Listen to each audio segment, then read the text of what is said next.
훅 인터뷰. 모두를 위한 모두를 향한 모두의 궁금증 훅 인터뷰. 대선이 끝나고 여야는 다시 달릴 준비하고 있습니다. 지방선거까지 이제 79일 남았습니다. 민주당 심기일전하겠다고 비대위 체제로 전환했는데요. 어떻게 달라질까요? 민주당의 각오와 계획 들어보겠습니다. 최이배 민주당 비상대책위원, 안녕하세요. 예, 안녕하세요. 네. 최이배입니다. 대선이 끝났습니다. 예. 네. 민주당이 반성해야 될 지점이 있지요? 많죠. 저는 오늘 이제 비대위 첫 회의를 하면서 이런 발언을 좀 했는데요. 민주당이 어쩌다가 5년 만에 정권을 내줬냐, 패배의 요인이 뭐냐. 근데 이제 첫 번째가 부동산 정책 실패. 두 번째가 내로남불. 이 내로남불이 단순히 그냥 내로남불이 아니라 이제 거기에는 오만과 독선이 이제 섞여 있는 거죠. 그리고 우리 편 아니면 막 증오하고 분노하게 만드는 이제 편가르기 이런 게 들어가고요. 그다음에 이제 강성 지지층만 바라보고 정치하는 일부 이제 정치인들이 결국 국민들에게 동떨어진 목소리를 내는 경우들이 이제 발생하고. 그다음에 좀 억지 프레임을 이제 만들어서 이렇게 상대방에게 그런 프레임을 씌우거나 하는데 국민들은 또 동의하지 못하는 부분들이 생기고요. 그리고 이제 민주당 자체의 어떤 가치가 예전에는 공정, 개혁, 평화 이런 거였는데요. 그런 부분들이 좀 많이 이제 보수화되면서 탈색됐다라고 생각을 합니다. 근데 지금 제가 말씀드린 이 요인이 제가 말한 게 아니라요. 민주당을 출입한 기자가 쓴 기사의 내용입니다. 저도 이 부분 동의하기 때문에 오늘 이런 부분 말씀드렸고 이런 거에 대해서 반성과 사과를 했어야 되는데 그런 게 없었습니다. 너무 안타깝게도. H손님께서 들어간 지 며칠 됐다고 최이배 의원한테 사과를 시키나요? 얘기하는데 지금 대선 결과에 대해서 저희가 좀 짚어보는 거지.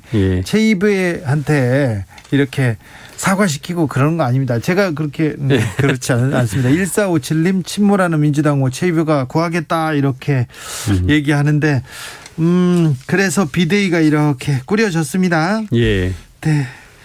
그런데 좀 우려와 걱정이 있는 것도 사실이에요? 지금 이제 비대위원장을 맡은 윤호중 원내대표에 대해서 좀 비토하는 이제 목소리가 좀 나오고 있는데요. 책임이 있는 분이었는데 비대위가 되겠냐 이렇게 얘기하는 사람도 좀 있죠. 근데 솔직히 이번 대선 패배했고 여기에 민주당의 의원이라면 또 중요한 당직을 맡았던 분이라면 책임이 없는 분이 어디 있겠습니까? 그래서 저는 그런 부분보다는 오히려 지금은 좀 더 우리가 통합하고 힘을 모을 때라고 생각하고요. 윤호중 원내대표에 대해서 비토하는 분들이 또 그게 다수는 아닙니다. 그래서 이런 부분들은 좀 충분히 설득해 나가면서 우리가 극복해 나가야 되는 과제다 생각합니다. 오늘 회의에서는 어떤 얘기 나왔습니까? 오늘은 이제 대부분 새로 임명된 이제 비대위원들께서 대선에 대한 평가를 많이 하셨는데 저와 비슷한 목소리로 반성을 많이 하시더라고요. 그러니까 특히나 민주당이 이 민심을 잃은 지난 5년간의 어떤 과오들을 좀 얘기들 많이 하시고 그리고 이제 그거를 이제 극복하기 위해서 우리가 나가야 될 방향 지방선거 때 공천도 좀 혁신적인 공천을 하자. 그리고 이번 대선 때 약속했던 정치개혁 특히나 지방선거 앞두고 3인 이상의 중대선거구제를 기초의회로 할 수 있는 제도 만들자. 이런 얘기들이 또 함께 나왔었습니다. 이재명 후보에 대한 얘기가 나오기도 했습니까? 그런 부분은 없었고요. 앞서 윤호중 비대위원장에 대한 약간 그런 불만의 목소리와 함께 오히려 지금 이재명 후보가 다시 등판해야 되는 거 아니냐는 얘기가 나오는데 저는 굉장히 그건 비현실적인 얘기라고 생각을 합니다. 비대위원회에서 전혀 논의된 적이 없습니다. 그렇군요. 그런데 그거는 일부 의원, 일부 목소리인 거죠? 네, 그렇습니다. 김경태님께서 사법개혁과 언론개혁은 어떻게 되는지요?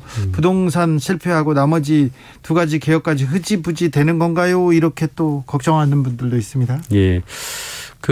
검찰개혁이나 언론개혁도 중요하지만 가장 큰 부분은 민생정책의 저는 실패라고 봅니다. 그중에 부동산이 가장 크다고 보고요. 이번 득표의 결과를 보면 서울에서 결국은 뒤진 게 집값이 굉장히 많이 오른 지역에서 특히나 뒤졌기 때문에 이런 부동산 정책, 민생 정책을 더 많이 살피는 것을 우리가 소홀히 했기 때문에 이런 심판을 받았다라는 저는 생각을 하고요. 그런 부분들을 더 앞으로 챙겨야 되겠다라는 생각입니다. 이번 비대위는 어떤 목표를 가지고 있습니까? 그리고 다른 분들도 나는 비대위에서 어떤 역할을 하겠다 이렇게 생각할 텐데 의원님도 그런 생각이 있으실 거 아닙니까? 지금 말씀드린 대로 일단은 민주당의 과오를 반성하고 사과하고 혁신하는 거죠. 그래서 우리 국민들이 그동안 민주당에 대해서 실망하고 마음이 얼었다고 할까요? 네. 다쳤다고 저는 또 생각이 드는데 왜 얼었고 왜 다쳤는지 우리가 살펴보고 그거를 다시 녹이고 열어야 된다라는 부분이 가장 중요하고요. 두 번째는 말씀드린 대로 지방선거를 앞두고 우리가 정치개혁하고 다당제 뿌리 내리게 하는 약속을 지키면 저는 국민들이 다시 신뢰할 수 있다라고 생각합니다. 그래서 정치개혁 과제들 반드시 풀어놓고 가야 된다. 그거는 또 민주당이 기득권을 내려놓는 모습이기도 하거든요. 그래서 그 부분이 중요하다고 생각하고요. 그리고 지방선거에서 이제 공천에 항상 얘기가 나오지만 청년과 여성 또 신인들이 더 많이 진출할 수 있게 하고 도덕성과 전문성을 갖춘 분들 이런 우리가 공천 혁신을 또 보여줘야 된다라고 생각하고 마지막으로 이제 비대위가 할 일은 다음 지도부를 뽑는 전당대회를 또 잘 준비를 해야겠죠. 네. 은강호님께서 한 번에 많은 걸 하고 하지 말고 하나씩 해 나갑시다.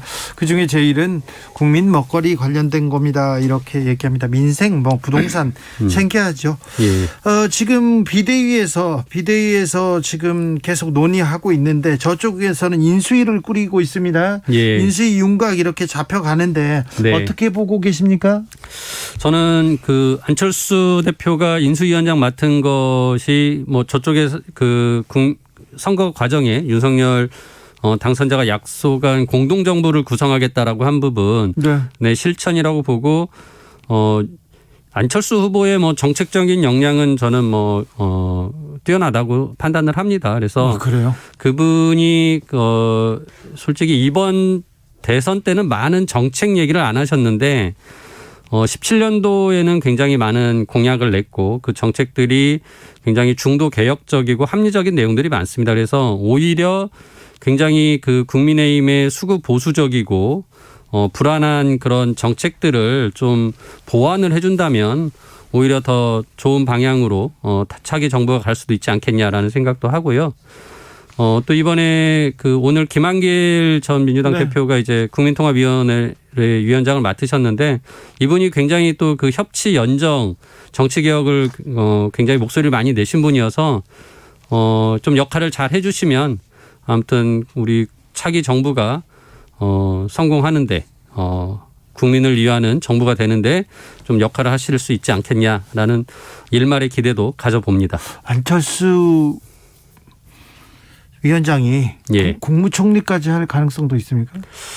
저는 안철수 위원장께서 지난번 단일화를 얘기하면서 내각에서 일할 수 있는 기회에 대해서 언급한 부분이 있기 때문에 총리든 아니면은 진짜 본인이 생각하시는 과학 분야에 대한 전문성을 가지고 얘기했던 과학 부총리제든 뭐든지 좀 역할을 하지 않을까 생각은 합니다. 경제 관련해서는 최상목, 김소영 이런 분들이 지금 경제 1분과 인수위원회를 꾸린다 이런 얘기를 하는데 이 부분은 어떻게 보시는지?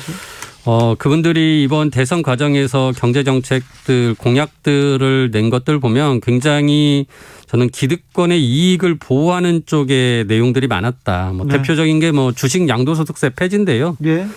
그런 제도를 만일 실행을 하면 혜택을 보는 거는 굉장히 많은 돈을 가지고 투자하는 분들밖에 되지 않거든요. 그래서 그런 기득권 중심의 경제정책이 좀 우려가 됩니다. 그래서 이제 그런 부분들을 어떻게 보면 제도나 법을 또 만들어야 되는 부분을 우리 민주당이 너무 엇나가지 않게 잘 또 견제를 해야 되는 책임을 가지고 있다라고 봅니다. 재벌 개혁에 대해서도 굉장히 오랫동안 노력해 오신 분인데 국정농단 사건에 연루된 최지성 장충기 가석방 얘기 예. 이제 확정됐다는 얘기 나옵니다. 네. 그리고 MB 사면도 얘기가 나오는데 이 부분에 대해서는 어떻게 보시는지요? 일단 가석방 문제는 좀 안타깝게도 이제 지난번에 이재용 부회장을 가석방 시키면서 좀 끼워 맞추기식 그 규정 변경을 한 거 아니냐는 논란이 있었습니다. 예. 아무튼 뭐 그때 그런 내용으로 많이 비판을 했었지만 아무튼 그 규정은 이제 변경이 됐고 그 규정에 따라서 이후에 가석방 심사를 하는 것을 저는 뭐 잘못됐다고 볼 수는 없다라고 생각하는데요. 하지만 이 장충기, 최지성 이런 분들이 지금 앞서 국정농단에 연루돼서 지금 수감돼 있지만 이분들이 이제 그 뒤에 지금 삼성 바이오로직스 분식회계 사건 등 그 경영권 불법 세습에 대한 부분도 관여될 가능성이 있어서 네. 수사되거나 또는 기소된 분들도 있거든요. 네네. 이런 분들을 지금 가석방하는 건 좀 적절하지는 않다라고 생각을 합니다. 네. 그리고 이명박 대통령 사면 문제는 지난번에 박근혜 대통령 사면을 할 때 이미 청와대가 입장을 냈다고 저는 봅니다. 그러니까 하지 않겠다라고 입장을 냈기 때문에 뭐 가석방과 이 사면은 질적으로 다른 내용이기 때문에 이명박 대통령을 지금 사면을 논의하는 것은 적절하진 않은 것 같습니다. 네. 민주당 내에서 재벌개혁 얘기가 왜 안 나오죠?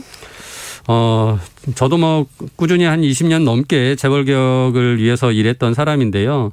어떻게 보면 이제 세대가 좀 바뀌었습니다. 예전에 불법 행위를 많이 저질렀던 그 전 세대, 예를 들어서 이건희 회장이나 네. 또는 이제 그 구본무 회장이나 이런 분들이 돌아가셨죠. 그리고 네, 이 세대들이 지나갔죠. 그리고 이제 정문구 회장도 지금은 이제 물러나셨고 그래서 세대가 바뀌면서 이제 다음 세대들은 그런 불법 행위들을 많이 하진 않을 것 같다라는 약간의 이제 기대를 좀 가지고 있다 보니까 재벌 개혁의 목소리가 줄어드는데요. 하지만은 이제 최근에 물적 분할하고 쪼개기 상장하는 등의 모습으로 이 재벌뿐만 아니라 대규모 상장 기업들이 소액 주주들의 이익을 훼손시키는 행위들을 많이 하고 있거든요. 네. 그래서 주주들이 분노하고 있고요. 이런 부분들은 이제 기업 지배구조 개선을 위한 노력들이 계속돼야 된다. 특히나 저는 이사가 주주 모두의 이익을 위해서 일해야 되는 의무를 명시적으로 좀 법제화할 필요가 있다라는 해법을 제시를 합니다. 네. 그 내용도 그 내용도 매우 중요한데 좀 고민이 좀 토의가 좀 부족하지 않나 이렇게 생각하기도 합니다. 정치 개혁에 대해서 민주당이 이렇게 몇 가지 물러설 수 없는 입장을 내놨어요. 네. 그 선거에서 이기지는 못했어도 정치 개혁의 흐름 그쪽으로 가겠죠? 맞습니다. 그 한국 지금 정치가 양당 구조이다 보니까 승자 독식 또는 적대적 공생 관계로 굉장히 나쁜 정치를 많이 보여줬습니다. 뭐 갈라치기하고 편가르기하고 독선, 독주, 발목 잡기 하는 그런 정치를 보여줬는데 이게 바뀌려면은 결국 제도적으로 다당제가 되어야 되고 그 첫 번째 과제가 이번 지방선거에서 아까 말씀드린 기초의회에 3인 이상 선거구제가 만들어져서 제3당이 좀 정치에 진출할 수 있도록 하는 제도적 개선 그 이후에는 국회의원의 비례대표제를 더 그 비례성을 강화하는 방향 등을 이제 추가적으로 해야 되겠다. 그리고 이거는 선거 결과와 상관없이 반드시 지키겠다고 민주당이 약속을 했고 170석의 어떤 그 능력을 가지고 이런 부분 약속 지키는데 최선을 다하겠습니다. 알겠습니다. 말씀 잘 들었습니다. 최입의 민주당 비상대책위원이었습니다. 예, 감사합니다. 정치 피로, 사건 사고로 인한 피로, 고달픈 일상에서 오는 피로. 오늘 시사하셨습니까? 경험해보세요.